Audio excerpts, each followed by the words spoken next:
আসসালামু আলাইকুম ওয়া রাহমাতুল্লাহি ওয়া বারাকাতুহু।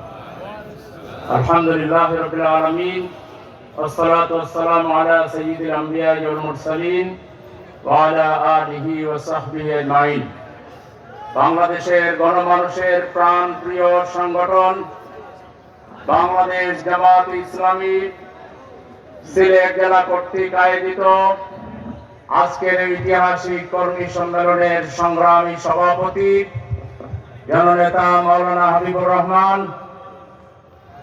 আজকের এই বিশাল কর্মী সম্মেলনের মাননীয় প্রধান অতিথি, বাংলাদেশের কোটি মানুষের প্রাণপ্রিয় নেতা, বিশ্ব ইসলামী আন্দোলনের অন্যতম পুরোধা জননেতা আমিরে জামাত ডাক্তার শফিকুর রহমান সাহেব, সম্মানিত বিশেষ অতিথিবৃন্দ, জেলা এবং থানার নেতৃবৃন্দ, সাংবাদিক বন্ধুগণ এবং সর্বস্তরের সংগ্রামী উপস্থিতি,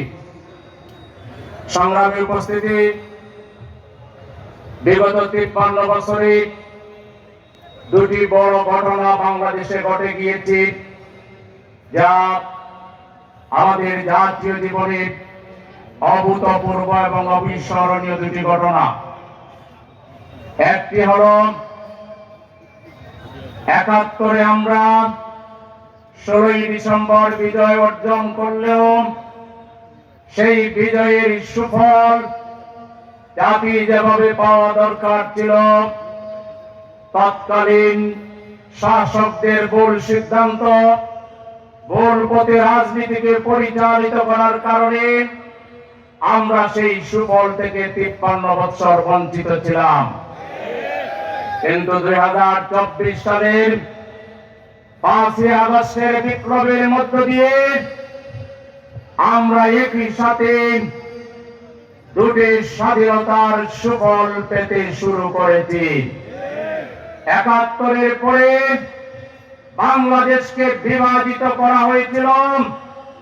বাংলাদেশে একটি গোষ্ঠী বাংলাদেশের সকল ক্ষমতাকে কুক্ষিগত করে বাংলাদেশের জাতির ঘাড়ে অবৈধভাবে তারা চেপে বসেছিল। আর বর্তমানে মহান আল্লাহ তাআলার শুকরিয়া আদায় করে আমাদের জাতিকে আল্লাহ তাআলা ঐক্যবদ্ধ করে দিয়েছেন।